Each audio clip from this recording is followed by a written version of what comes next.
Hello friends, welcome to Devanshka diaries. ఇప్పుడు మీరు వినబోతుంది నువ్వుంటే నా జతగా స్టోరీలోని 133వ భాగం.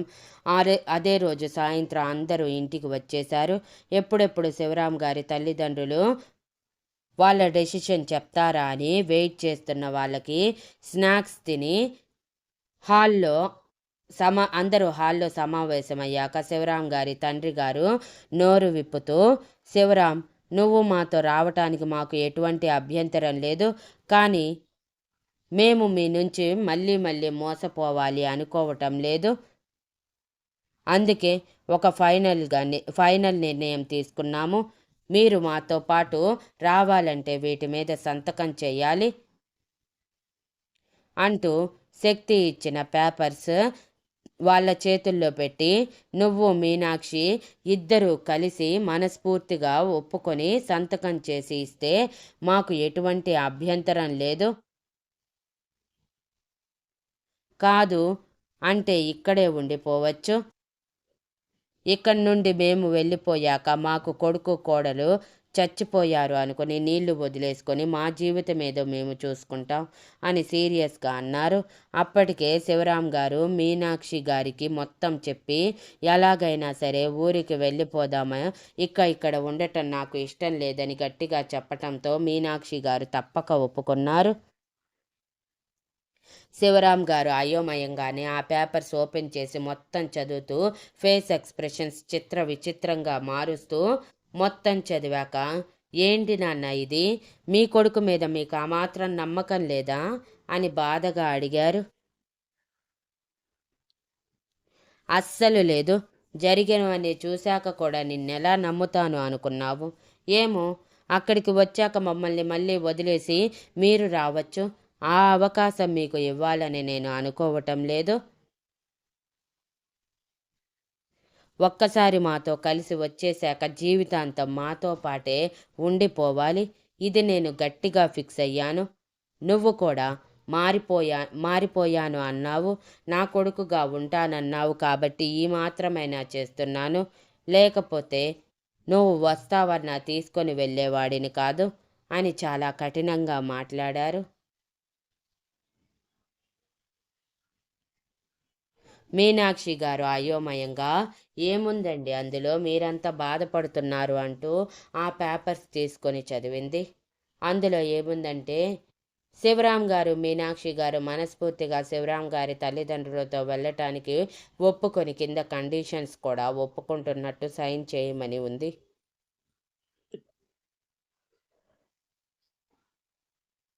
ఫస్ట్ కండిషన్, వాళ్ళు ఏం చెప్తే అది చెయ్యాలి.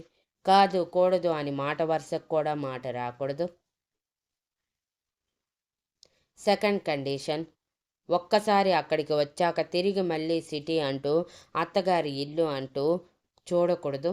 జీవితాంతం వాళ్ళతో పాటు ఉండాలి. చూపుగా వచ్చిన ఒక్కరోజు ఉండి తిరిగి మళ్ళీ ఇంట్లో వాళ్ళకి కనిపించాలి. లేని క్షణం చాలా కఠినంగా శిక్షించటం జరుగుతుందని, దానికి వారు ఎటువంటి అభ్యంతరం చెప్పరు అని ఉంది. మూడవది, ఒక్కసారి ఊరికి వచ్చాక తల్లిదండ్రుల మాటే వేదం.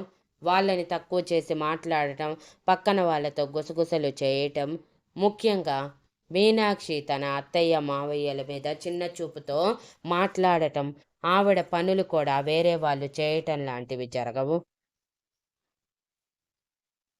ఇంటికి తన అత్తయ్య మావయ్యలకి సంబంధించిన ప్రతి పని మీనాక్షి, పొలం పని ఉన్నంత వరకు శివరాం గారు, అవసరమైతే మీనాక్షి చూసుకోవాలి.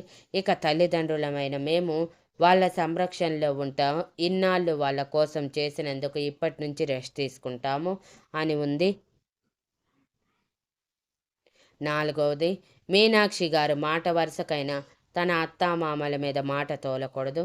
అలా తోలిన క్షణం శివరాం గారి తల్లిదండ్రులు ఏ శిక్ష విధించినా మనస్ఫూర్తిగా ఒప్పుకొని తప్పకుండా చేస్తానని ఒప్పుకోవాలి అని ఉంది. ఐదవది అండ్ ఫైనల్ కండిషన్, డబ్బులు కావాలి అంటూ ఒక్క రూపాయి కూడా మా స్వార్జితం వాళ్ళు తీసుకోకూడదు. ఇప్పటి నుంచి మేము ఇచ్చిన పొలంలో వాళ్ళు కష్టపడి పంట పండించి సంపాదించిన డబ్బే వాళ్ళు వాడుకోవాలి.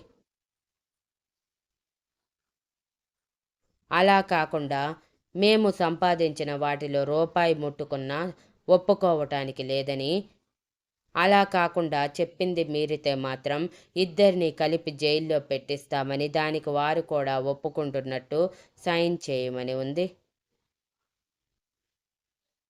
ఫైనల్గా వాళ్ళిద్దరిని ఊరికి తీసుకువెళ్తారు వాళ్ళతో పాటు. కానీ వాళ్ళు చెప్పిన ప్రతి పని చెయ్యాలి, వాళ్ళకి గౌరవం ఇవ్వాలి, వాళ్ళ గురించి మాట తోలకూడదు, వాళ్ళ డబ్బు వాడకూడదు, ఏం పెడితే అదే తినాలి, కాదని నోరెత్తితే ఏం చేసినా నోరు మూసుకొని పడుండాలి అని ఆ అగ్రిమెంట్ సారాంశం. వాటన్నిటికీ మీనాక్షి గారు, శివరాం గారు మనస్ఫూర్తిగా ఒప్పుకొని సంతకాలు చేస్తే వాళ్ళని తీసుకువెళ్ళటానికి ఎటువంటి అభ్యంతరం లేదని చెప్పారు శివరాం తల్లిదండ్రులు. అదంతా చూసిన మీనాక్షి గారు కోపంతో ఊగిపోతూ, ఇదేంటి మావయ్య గారు ఇలా చేస్తున్నారు? మేము మీ సొంత కొడుకు కోడళ్ళం, పరాయి వాళ్ళం కాదు కదా, మీ డబ్బులు వాడకుండా పనులు చేస్తూ బ్రతికేయటానికి అని అడిగింది. అది ఇప్పుడు గుర్తుకు వచ్చిందా?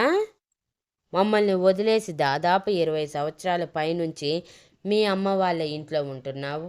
ఏ క్షణమైనా మేము ఎలా ఉన్నాము, ఏం చేస్తున్నాము, తింటున్నామా లేదా,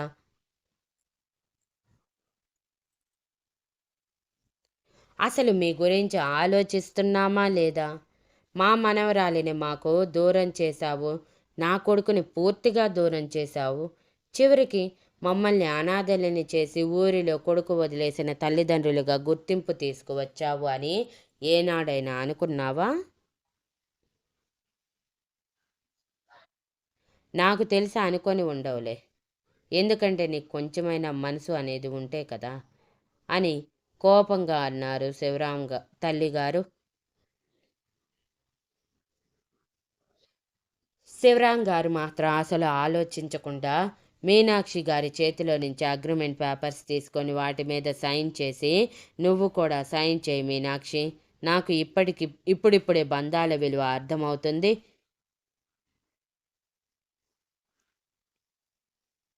ఇన్ని రోజులు మనం ఇంత పని చేస్తున్నా అర్థం చేసుకొని మాట్లాడి మనల్ని ఓదార్చడానికి ఒక్కరు రాలేదు, కానీ నా తల్లిదండ్రులు నేను ఇలా చేస్తూ ఉంటే చాలా బాధపడ్డారు. అది బయటికి చూపించకపోయినా వాళ్ళ కళ్ళల్లో నాకు తెలిసిపోయింది. నా కోసం ఇన్నాళ్ళు బాధపడ్డారు. ఇక నుంచి నేను వాళ్ళకి ఆ బాధ నుంచి విముక్తి ఇవ్వాలి అనుకుంటున్నాను. ఈ వారం రోజుల్లో నాకు అర్థమైపోయింది బంధాల విలువ. అందుకే ఇప్పటి నుంచి నేను నా తల్లిదండ్రులతో పాటు ఉండి వాళ్ళని చూసుకోవాలని ఫిక్స్ అయ్యాను.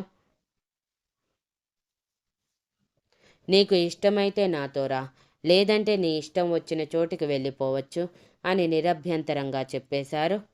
ఏవండి అని మీనాక్షి గారు ఆశ్చర్యంగా కళ్ళు పెద్దవి చేసి, మీరేనా ఇలా మాట్లాడుతుంది అని అడిగింది. అవును, నేనే. చిన్నప్పటి నుంచి పేదరికంలో పెరగటం వలన సిటీకి వచ్చాక సిటీ లైఫ్ ఇలా ఉంటుందా, నేనెప్పుడు ఇంత లగ్జరీగా ఉంటాను అని అనుకున్నాను. అనుకోకుండా నీ సంబంధం వచ్చింది. నిన్ను చేసుకుంటే జీవితాంతం సుఖపడచ్చు అనుకుని పెళ్లి చేసుకున్నాను. కానీ నేను అనుకున్నది జరగకపోగా నువ్వు ఇష్టం లేకుండా పెళ్లి చేసుకొని దూరం పెట్టినా సరే సైలెంట్గా ఉన్నాను. మా అమ్మ నాన్నల్ని అవమానించిన డబ్బులో పుట్టి పెరిగిన దానివి కదా, ఆ మాత్రం పొగరు ఉంటుందిలే అని వదిలేశాను.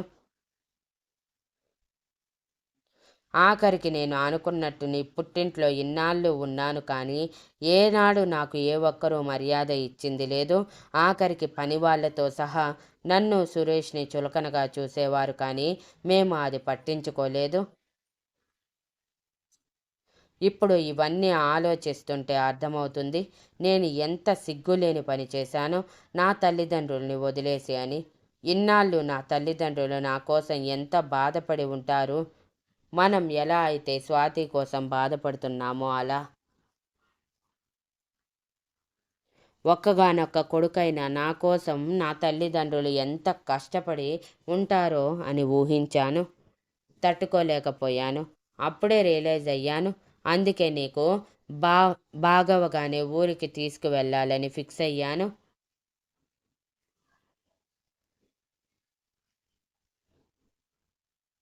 ఇది నీకు ఇష్టమైతే ఓకే, లేకపోతే నిన్నిక్కడే వదిలేసి నేను మా అమ్మా నాన్నలతో కలిసి వెళ్ళిపోతాను.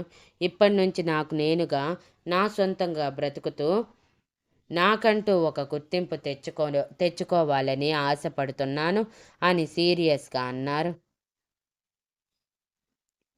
అది కాదండి అని మీనాక్షి గారు మాట్లాడబోతూ ఉంటే శక్తి అందుకొని, ఏంటి పిన్ని, మీరు భర్త అడుగుజాడల్లో ఏ భార్య అయినా నడవాలి కానీ మీరు ఇలా ఎదురు తిరుగుతారా? శివరాం బాబాయ్ గారు అంత గట్టిగా చెప్తుంటే మీ ఆలోచనలు ఏంటి? ఒకవేళ మీరు బాబాయ్ గారిని వదిలేసి ఇక్కడ ఉంటే మాత్రం నేను మీకు ఇక్కడ కొంచెం కూడా విలువ ఉండదు. మొగుడు వదిలేసిన భార్యగా పుట్టింట్లో పడి తింటుంది అని పేరు వస్తుంది.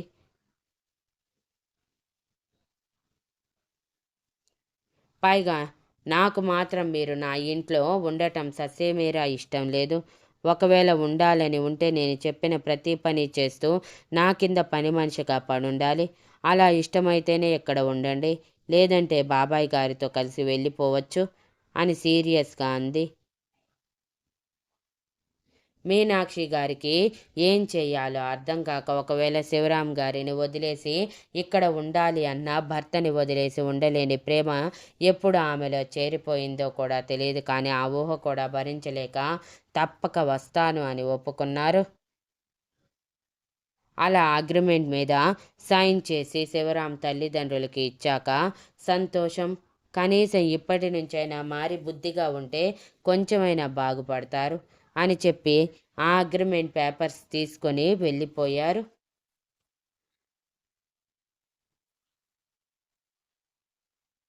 మొత్తానికి శక్తి అనుకున్నది సాధించి గర్వంగా రుద్ర వైపు చూసేసరికి రుద్ర సంతోషంగా శక్తి చేతిని పట్టుకుని రూమ్లోకి తీసుకువెళ్ళి తన మొహం మొత్తం ముద్దులు పెడుతూ, కంగ్రాచులేషన్స్ స్వీటీ, మొత్తానికి సాధించావు.